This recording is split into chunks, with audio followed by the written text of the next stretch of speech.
친구들 반갑습니다. 어떻게 한 주간 잘 지냈어요?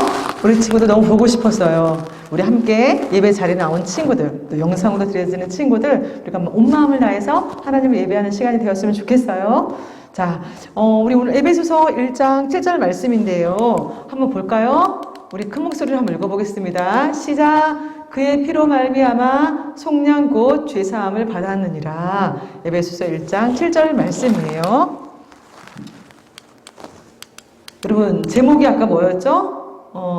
가족을 용서하는 요셉이라는 제목이 있었어요. 여러분 기억하는지 모르겠지만 가족을 용서하는 요셉. 자, 그 말씀을 가지고 나눌 거예요. 우리 친구들 주변에 이렇게 지내다 보면은 특별히 미운 친구들이 있죠. 내가 믿거나 저 친구가 나를 미워하거나 그럴 때 여러분 어때요? 속상하죠. 근데 그런 친구를 여러분 사랑할 수 있어요? 사랑할 수 없어요. 왜냐하면 나를 미워하기 때문에, 내가 미워하기 때문에, 그 사람이 나를 미워하기 때문에 우리는 그가 용서가 안 되고 또 미운 마음이 생기는 거죠. 그런데 오늘 성경에는 그 미운 가족들을 용서하는 한 사람이 나와요. 바로 요셉이에요. 요셉은 애굽의 바로 왕의 꿈을 해석해서 총리가 되었어요. 그리고 요셉의 꿈의 해석대로 정말 7년의 풍년과 7년의 흉년이 찾아온 거예요. 자, 7년의 풍년이 찾아오자 요셉은 많은 곡식을 걷어들였어요. 걷어들여서 창고를 여러 개를 지어서 거기에 곡식을 쌓아두었어요. 그리고 7년이라는 세월 동안 잘 만반의 준비를 했어요.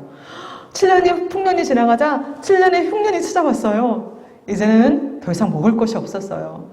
농사를 져도 농사가 되지 않고 과일을 심어도 과일이 열리지를 않았어요. 비도 내리지도 않고 땅은 갈라지고 정말 힘든 상황이 된 거예요. 자, 그럴 때 이 요셉의 이 사람들이 많은 사람들이 요셉 총리에게 가면은 먹을 것을 구할 수 있어 라는 그런 소문들이 돌기 시작했어요.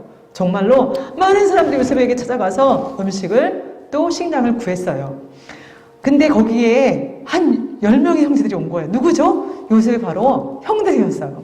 요셉의 형들이 지금 애굽의 총리를 찾아왔어요.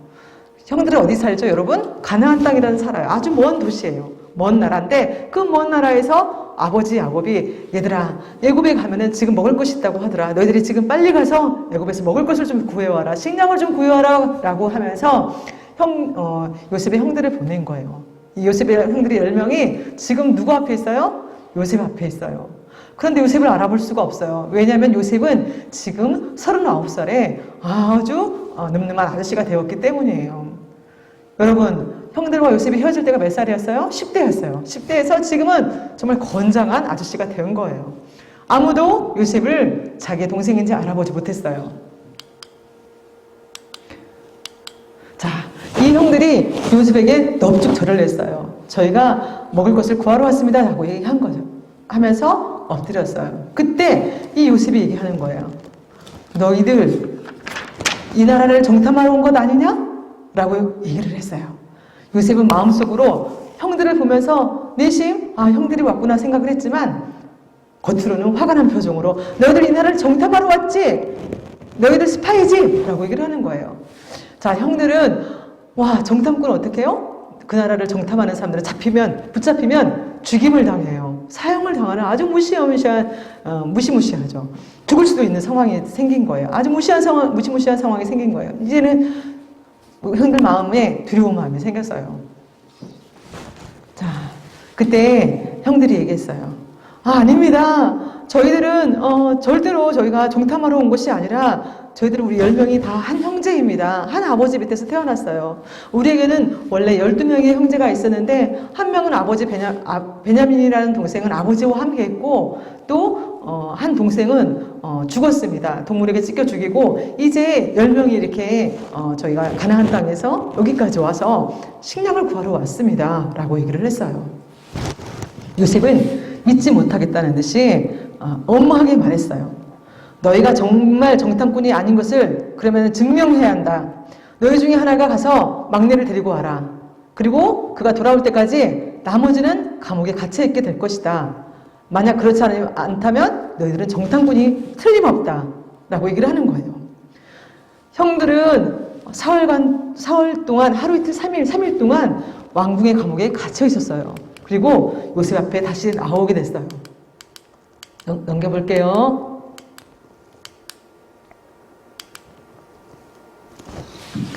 요셉이 그들에게 말했어요. 나는 하나님을 섬기는 사람이다. 그래서 내가 너희들에게 자비를 베풀 것이다. 너희들 중에 한 사람만 남고 너희들 모두는 다 지금 너희 고향으로 돌아가서 너희 나라로 돌아가서 너희 동생 막내 동생을 데리고 와라. 그러면은 너희 정탐꾼이 아닌 줄 알고 너희에게 식량을 줄 것이고 감옥에 있는 저 시몬은 살려둘 것이다 라고 얘기를 하는 것이었어요. 형들은 요셉이 자기네 말을 못 알아듣는 줄 알고 또 상황을 이렇게 의논했어요. 아, 우리가 과거에 내 동생 요셉을 죽였지. 거기에 대한 벌을 받는 것 같아. 요셉을 노예로 팔았지. 우리가 이제 그 벌을 받는 것 같아. 라고 얘기를 하는 것이었어요. 그리고 요셉이 두려워할 때 우리는 모른 척했어. 요셉이 도와달라고 할 때도 우리는 듣지 않았어. 그래서 우리가 이렇게 끔찍한 벌을 받는 거야. 라고 얘기를 했어요. 요셉의 형들은 자신들이 요셉과 하나님께 죄 지은 것을 깨달았어요. 아, 우리가 잘못했구나. 그래서 우리가 마땅히 벌을 받는 거야. 라고 생각을 한 거예요. 요셉은 그들의 의논을 한마디 한마디 다 들었어요. 그리고 혼자 다른 방에 가서 눈물을 흘렸어요. 형들을 생각하니 마음 아픈 눈물이 흘렀고, 동생을 생각하니 보고 싶은 마음에 눈물을 흘렸어요. 잠시 후에 요셉은 돌아와서 정말로 시몬 형을 감옥에 보내고 또 막내 동생을 데리고 올 때까지 거기 감옥에 있으라고 했어요. 그리고 청지기를 불렀어요. 자, 우리 형들이 돌아갈 때 그 자루에다가 곡식도 넣고 그들이 곡식값으로 준 돈도 넣어두어라 라고 명령을 했어요.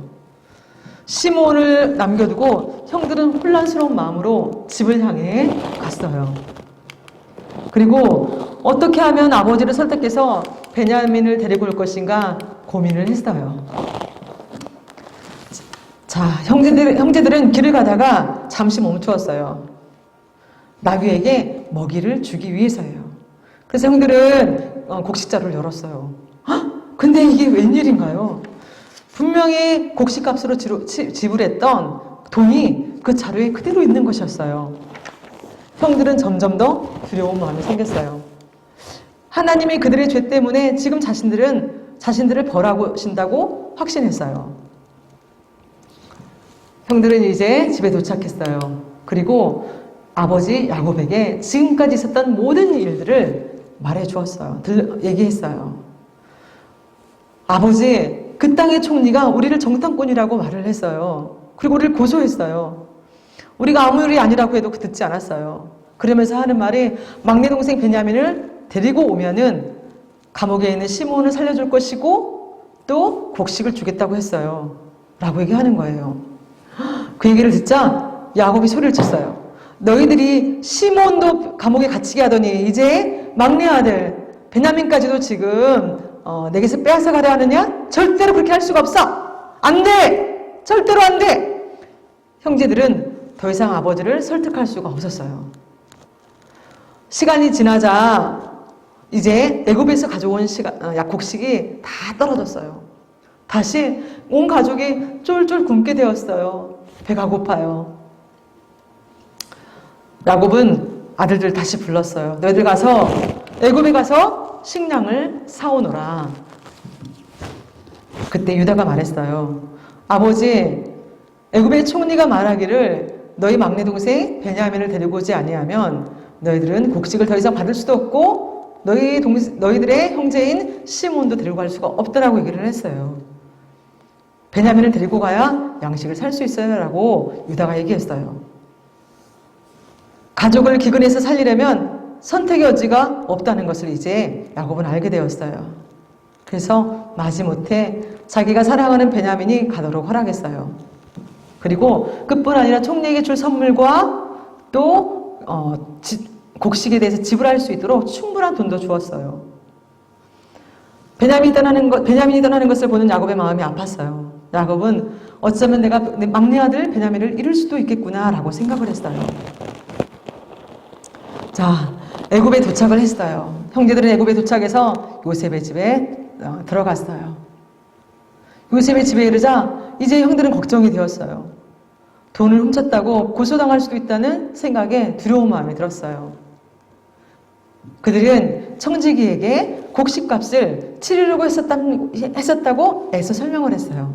하지만 청지기는 모든 것이 잘 되었다고 안심을 주었지요.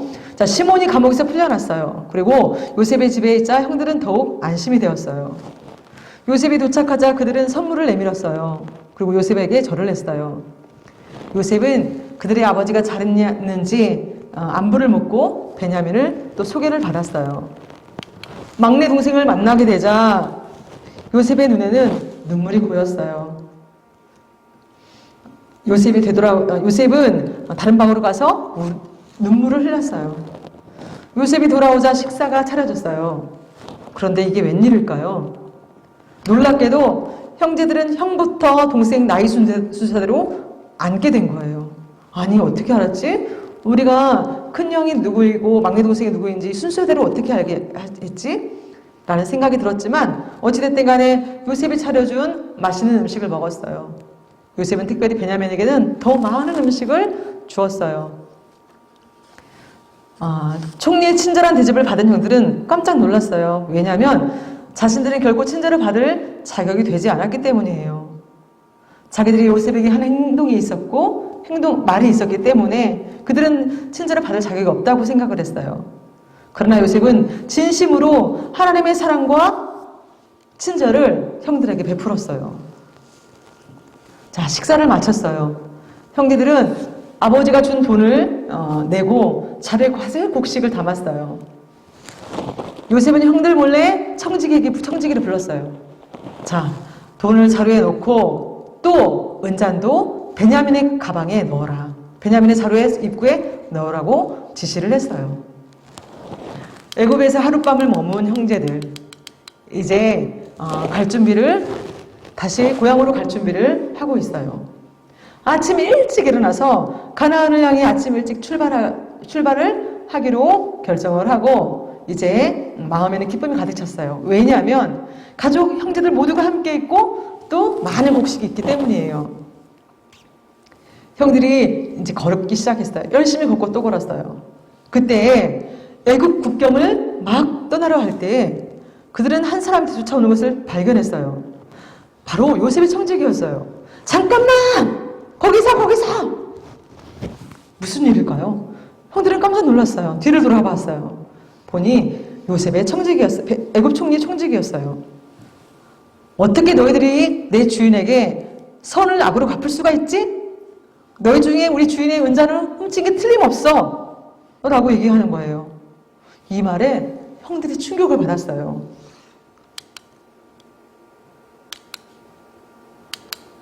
그렇지 않습니다. 저희들은 절대로 그 은잔을 훔치지 않았어요.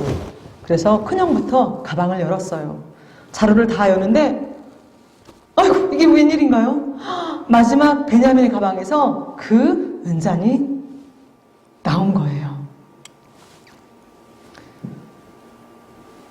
이제 절대로 우리는 그런 일이 없다고 부인을 했지만 그 은잔이 베냐민 가방에서 자루에서 나왔기 때문에 더 이상 어쩔 수가 없었어요.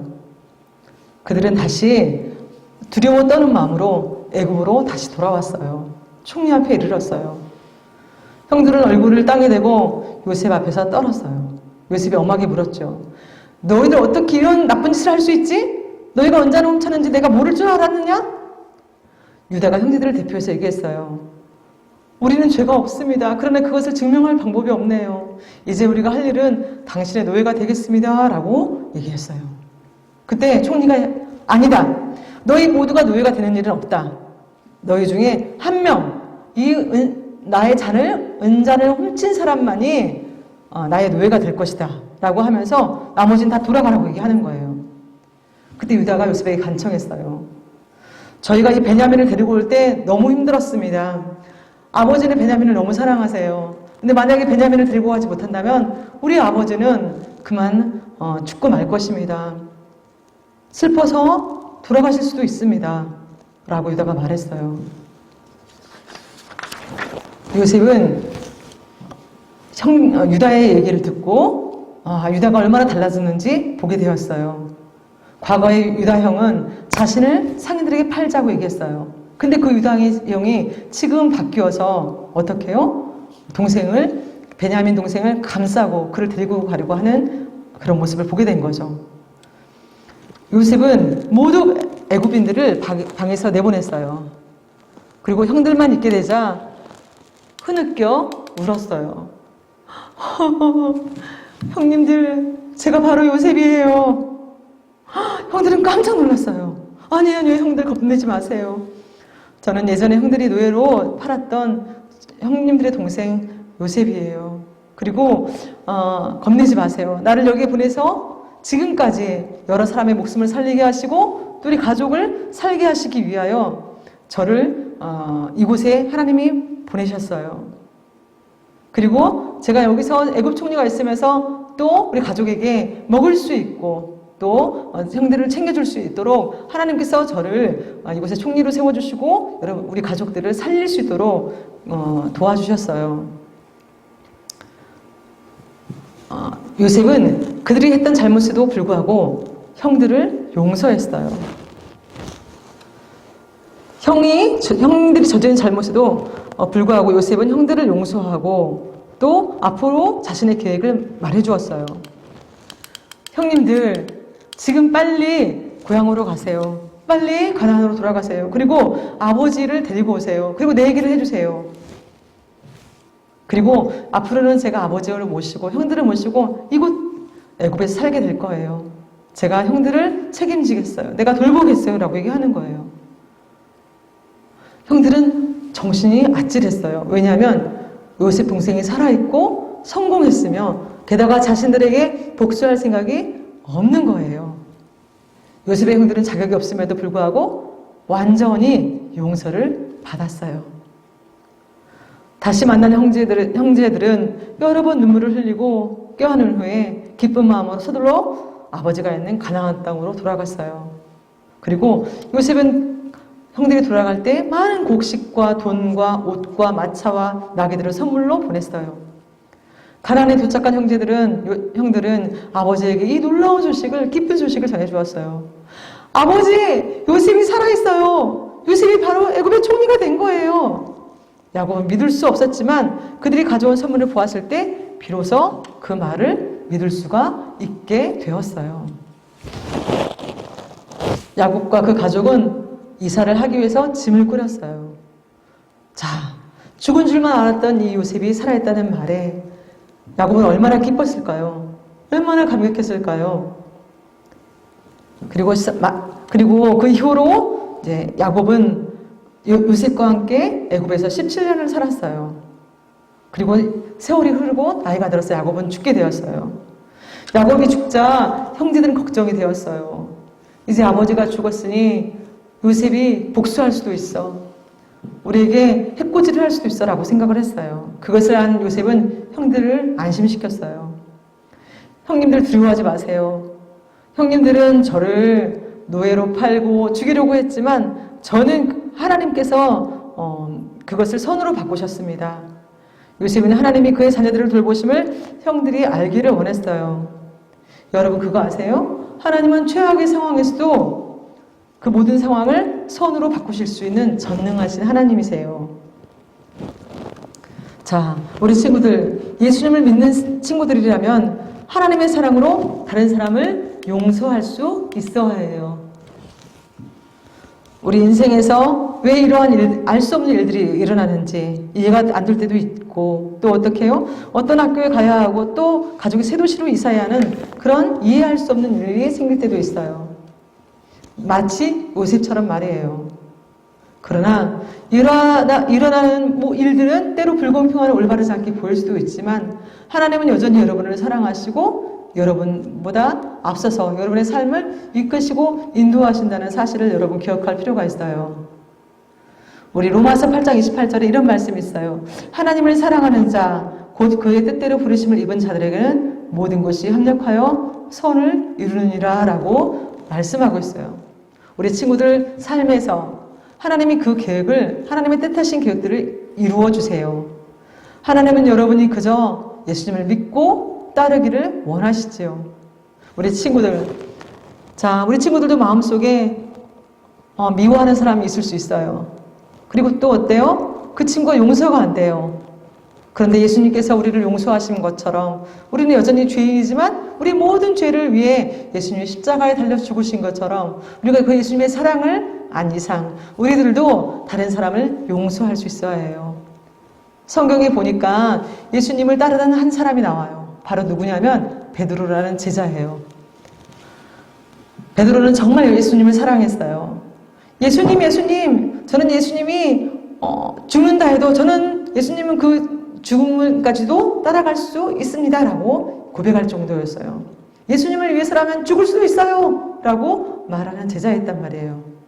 그토록 예수님을 사랑한다고 얘기했던 제자 베드로가 예수님이 잡히시던 날 예수님을 부인하는 거예요. 저는 예수님을 모릅니다. 저는 예수님을 알지 못합니다.